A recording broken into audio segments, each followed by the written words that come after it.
ሰላም ሰላም የዴሊ ቤተሰቦች እንዴት ናችሁ? ዛሬም ለእናንተ ጥሩ የሆኑ ዜናዎችን ትኩስ መረጃዎችን ይዘን ቀርበናል። ወደ ዝርዝሩ እንሄዳለን። በኢንጂነሪንግ ዲግሪ ከአርባ ምንጭ ዩኒቨርሲቲ የተመረቀችው ቀነኒ በሞዴሊንግ ማስታወቂያ ስራዎች በማህበራዊ ሚዲያ ዝናን አትርፋለች። በኦሮሚያ ሙዚቃ የምትታወቀው አርቲስት አንዷለም ጎሳ ከእጮኛው ቀነኒ አዱኛ ሞት ጋር በተያያዘ በፖሊስ ጥያቄ እንደተደረገ ተሰምቷል። ሌሊሳ የአንዷለም ማኔጀር ንጋት 11 ሰዓት ስልክ ተደውሎ ቀነኒ ጉዳት ደርሶባታል ሆስፒታል እንደገባች እንደተነገረው ገልጿል። እስካሁን ባለው መረጃ መሰረት ከ5ኛ ፎቅ ወድቃ ነው የሞተችው። ቀነኒ አዱኛ ማክሰኞ ጠዋት መሞቷን ተከትሎ በርካቶች ሀዘናቸውን መግለጻቸው ባሻገር የሞቷ ምክንያት እንዲጣራ እየጠየቁ ይገኛል። ቀነኒ ከሚኖርበት ህንፃ መውደቋንና ንጋት 11 ሰዓት አካባቢ መሞቷን ሌሊሳ የድምፃዊ አንዷለም ማናጀር ተናግሯል። አንዷለምና ቤተሰቦቹ ወድቃ እንዳገኟት አስታውቀዋል። ሌሊሳ ክስተቱን በኋላ አስክሬኑ በአቅራቢያ ወደሚገኘው ያኔት ወደ ተባለ ሆስፒታል መውሰዱን ተገልጸው እስከ ምሽት ድረስ ከቆየ በኋላ ፖሊስ መጥቶ አስክሬኑን ለምርመራ ወደ ሚኒሊክ ሆስፒታል ወሰደው። ቀጥሎም ሱሉልታ ወደሚገኘው ቤተሰቦቿ ተወስዷል። የቀብር ስነ ስርዓት በአዲስ አበባ ይፈጸማል። አርቲስት አንዷለም ማኔጀር ሌሊሳ እንድሪስ የሟች የቀብር ስነ ስርዓት ረቡዕ እንደሚከናወን ለኢቢሲ አፋን ኦሮሞ ተናግሯል። ማኔጀሩ ሌሊሳ አክሎም መኖሪያ ቤቱ አዲስ አበባ አራብሳ ሰንሻይን ተብሎ የሚታወቅ አካባቢ መሆኑን ጠቅሶ ጥንዶቹ በስፍራው ከ1 ዓመት በላይ መኖራቸውን ተናግሯል። ማኔጀሩ በማህበራዊ ሚዲያ የሚሰራጩ የተለያዩ መረጃዎች የተሳሳተ ናቸው ማለቱን ወቅሰው ጉዳዩ እስኪጣራ ድረስ ሰዎች በትዕግስት እንዲጠባበቁ ጠይቋል። ጥንዶቹ በቅርቡ ትዳር የመመስረት እቅድ እንደነበራቸው ማኔጀር ለቢቢሲ ተናግሯል። በሚቀጥለው ቅዳሜ ልደቷን ለማክበር በሚል ፎቶዎች እየተነሳች እንደነበር ቢቢሲ ከቅርብ ሰዎች ለመረዳት ችሏል። በመቀጠል ባለ ብዙ ዘርፍ የልዩ ኢኮኖሚ ቀጠና መመስረት ተፈቀደ። በዘርፉ ለመስራት የአንድ ባለሀብት 78 ሚሊዮን ዶላር ይዘው መጥተዋል። ትናንት የተሰበሰበ የኢትዮጵያ ኢንቨስትመንት ቦርድ ባለ ብዙ ዘርፍ ልዩ ኢኮኖሚ ዞን ለመገንባት የቀረበ ጥያቄ በፍጥነት ወደ ስራ እንዲገባ ውሳኔ ማስተላለፍ የኢትዮጵያ ኢንቨስትመንት ኮሚሽን አስታውቋል። የኢትዮጵያ ኢንቨስትመንት ቦርድ ባካሄደው ስብሰባ ከ78 ሚሊዮን ዶላር በላይ ካፒታል መመደብ ባለ ብዙ ዘርፍ ልዩ ኢኮኖሚ ዞን ለመገንባት በግል ባለሀብት በቀረበው ጥያቄ ልዩ ውሳኔ ማሳለፉን ነው የተጠቀሰው።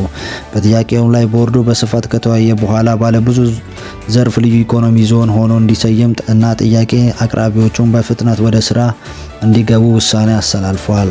በተጨማሪም ልዩ ኢኮኖሚ ዞን አሰያየም፣ የመሬት አመዳደብ እና አጠቃቀም መመሪያ ጨምሮ በቀረቡለት ሌሎች ጉዳዮች ላይ በመወያየት ውሳኔ መስጠቱን ይታወቃል። በቅርቡ የሚኒስትሮች ምክር ቤት ኢንቨስትመንት ደንብ ማሻሻያ ማድረጉን ይታወሳል። የቅዳሜው ገበያ መረጃ ምንጮች እንደሚያመለክቱት በቻይና ሲሲ ኩባንያ የተቋቋመው አዲስ ቱኡሞር የተሰኘው ቢዝነስ በሚዲያው ባለ ብዙ ኢኮኖሚ ቀጠና መስክ ለመሰማራት እየተንቀሳቀሰ ነው። የኢትዮጵያ ሙዚቃ ለዓለም ያስተዋወቁት ምሁር አንጋፋ የኪነ-ጥበብ ሰው ነው ያጣነው። ጋሽ አለማየሁ ፋንታ ድምፃዊ፣ ግጥም፣ ዜማ ደራሲ፣ መሰንቆ፣ ዋሽንት ተጫዋች፣ ክራር እና በገና ደርዳሪ፣ የኢትዮጵያ ባህል ሙዚቃ መምህር፣ ትውልድ እድገታቸው ዋግምራ ሰቆጣ የሆኑ በታዳጊነታቸው ዲያቆን የነበሩ አንጋፋ ሙዚቀኛ የኢትዮጵያ ባህል ሙዚቃ በመወከል በአፍሪካ፣ አውሮፓ፣ በአሜሪካ፣ በኤስያ በርካታ ሀገራትን ተዘዋውረዋል። ኢትዮጵያ ሙዚቃ በመጫወት በእንግሊዝ፣ ስዊድን፣ ኖርዌይ፣ ጀርመን፣ ኦስትሪያ፣ ሌሎች በርካታ የአውሮፓ ሀገራት የባህል ሙዚቃ አምባሳደርነት ማዕረግ አግኝተዋል። በድቁናም ለ5 ዓመት አገልግለው ድንቁርናቸው በማንጎራጎር ምርጫ ለውጭ ያፈረስኩት ብለው እንደሚጸጥጡ በተደጋጋሚ ያውሳሉ። ለሸገር ሬዲዮ በሰጡት ቃለ ምልልስ ጭምር አንስተዋል። እቱ ባንቺ ነገር ባንቺ የተነሳ ድንቁናዬን ቀረ ዳዊቱም ተረሳ። እቱ ድቁናዬ ዳዊቱ አንቺ ነሽ ብደግም የማልሰለችሽ እንዴት ካህን ይቀበር ብዬ ፈቀድኩ ብዬ ጨንቀኛል። ጋሽ አለማየሁ ፋንታ በፔንታቶኒክ ስኬል የተመሰረተ ሙዚቃ ሲያብራሩ የእውቀት ጥልቀት ርቀታቸው ይገርመኛል።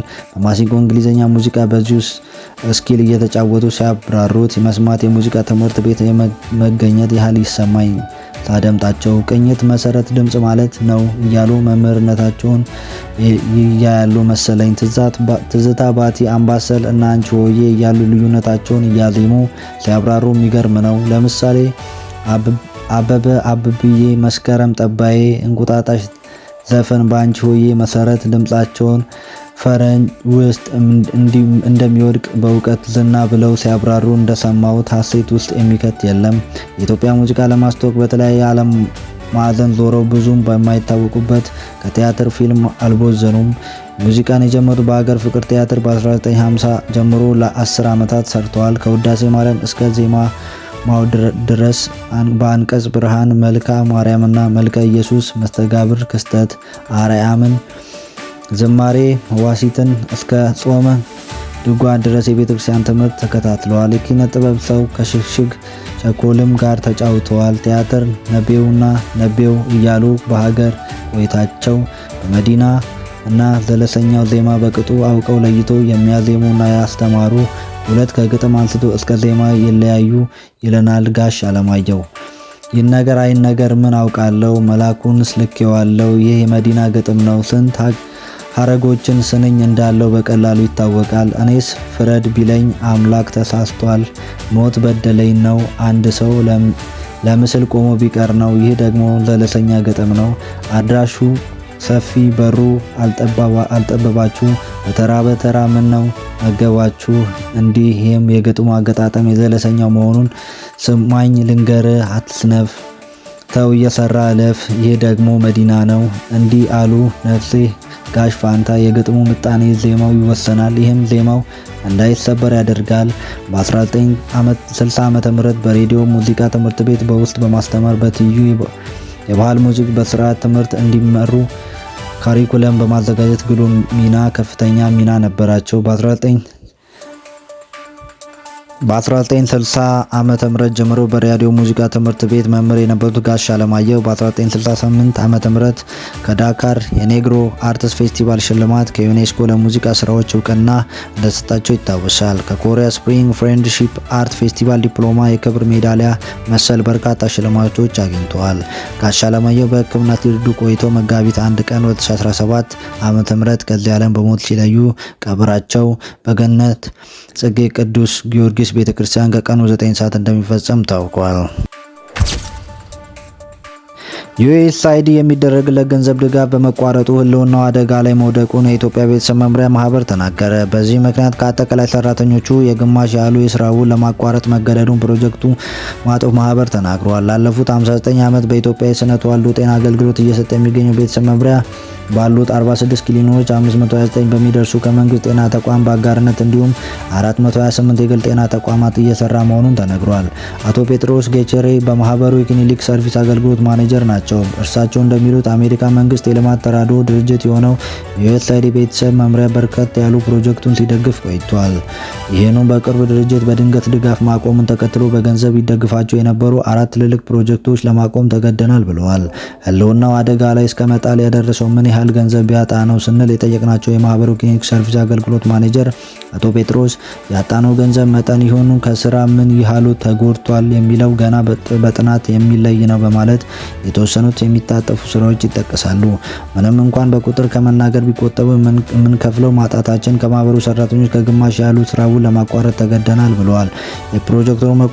የፕሮጀክቱ መቋረጥ በብዙ ሺህ ለሚቆጠሩ ወጣቶች ይሰጥ የነበረው የስነ ተዋልዶ ትምህርት ሕክምና እንዳንሰጥ አድርጎናል የሚሉት ኃላፊ የተቋረጡት ፕሮጀክት ለመቀጠል ማህበሩ ወደ ሌሎች ረጂ ተቋማት እየተማሩ እንደሆነ አስረድቷል።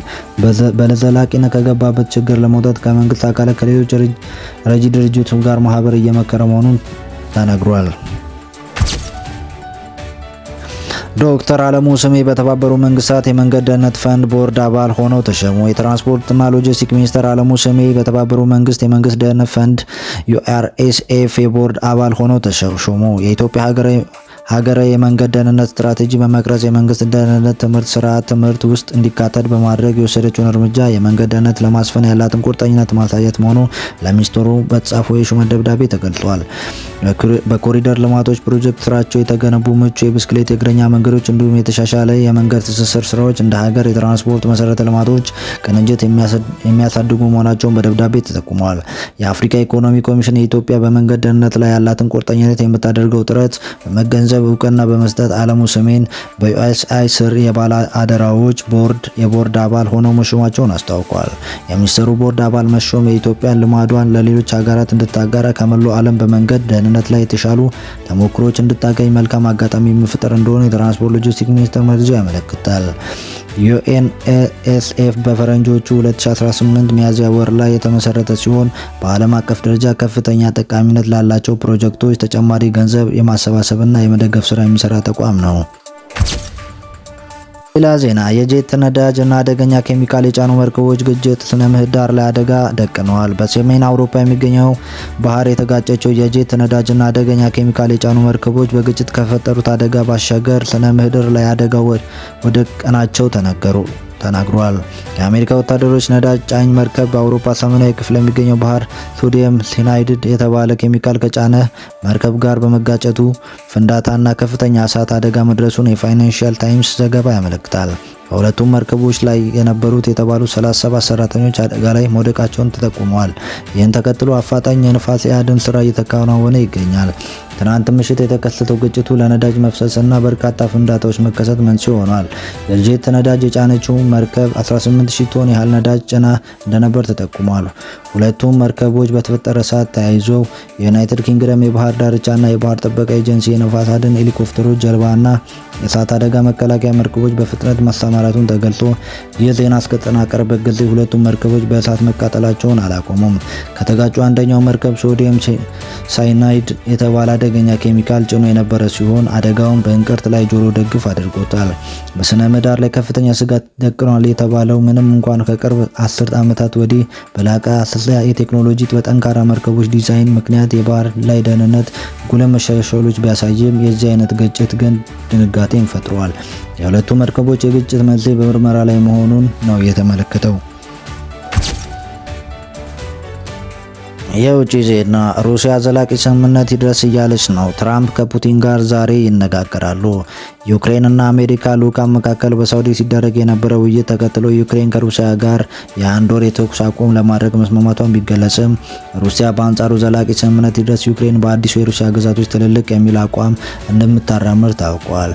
የአጭር ጊዜ የተኩስ አቁም የዘመኑ ናዚዎች ለምትላቸው የዩክሬን ኃይሎች መግዣ ነው ያለችው ሩሲያ የምዕራብ አውሮፓ ሀገራት መሪዎች ሲደነቁት የአጭር ጊዜ የተኩስ አቁም ስምምነት ሀሳብ እንደማትቀበል ነው እያስታወቀች የምትገኘው። የሩሲያ አቋም የአሜሪካ ፕሬዝዳንት ዶናልድ ትራምፕ ወደ ስልጣን በመምጣት ዕለት ይፋ ያደረገችው መሆኑ የአገሪቱ ሚዲያ ያስታውሳል። ዛሬ ትራምፕ ከሩሲያ አቻቸው ቭላዲሚር ፑቲን ጋር በስልክ እንደሚገናኙ ተገልጿል። ያዘ ዜና የአሜሪካው ፕሬዝዳንት ዶናልድ ትራምፕ ዛሬ ከካናዳ ወደ አሜሪካ በሚገቡ ምርቶች ላይ የበለጠ ከፍተኛ ቀረጥ እንደሚጥሉ ገልጸው ከካናዳ የሚገባው የብረታ ብረትና የአልሙኒየም ታሪፍ ወደ 50% በጥፍ እንደሚጨምር ትዕዛዝ መስጠታቸው ተነግሯል። የታሪፍ ውዝግቦች ለመፍታት ብቸኛው መንገድ ካናዳ 51ኛው የምንከባከባት ዩናይትድ ስቴትስ ግዛት መሆን ብቻ እንደሆነ በመግለጽ የዓለም ሁለተኛዋ ትልቅ ሀገር ወደ ሀገራችን መቀላቀል እንደሚፈልጉ በድጋሚ ተናግረዋል። ሰኞ ዕለት ካናዳ በከፍተኛ ሕዝብ ብዛት ካለው ኦንታሪዮ ግዛት በአሜሪካ በሚላከው የኤሌክትሪክ ኃይል ላይ 20% አጸፋዊ ተጨማሪ ክፍያ መጨመሩን ተከትሎ ትራምፕ ዛሬ በብረታ ብረትና አልሙኒየም ላይ ተጨማሪ ታሪፍ የጣሉን ለዚህ ምላሽ ለመስጠት እንደሆነ አስታውቀዋል። ከዲሴምበር 2024 ወዲህ ትራምፕ ከካናዳ ወደ አሜሪካ መቀላቀል ሀሳቡን ደጋግመው ገልጸው ቆይቷል። ሀሳቡ ከካናዳ መሪዎች ሆነ በህዝቡ ዘንድ ተቀባይነት አላገኘም። በቅርቡ ባሰባሰበው የህዝብ አስተያየት እስከ 77% የሚደርሰው ካናዳውያን አሜሪካ ጋር መቀላቀል አጥብቀው እንደሚቃወሙ ጠቁሟል። የሚሆነው ብቻ ግን ድጋፍ ይሰጡታል ሲል ሪፖርት አመልክቷል። ሰብስክራይብ፣ ሼር፣ ኮመንት፣ ላይክ በማድረግ ትብብራችሁ አይለየን እንላለን። እናመሰግናለን።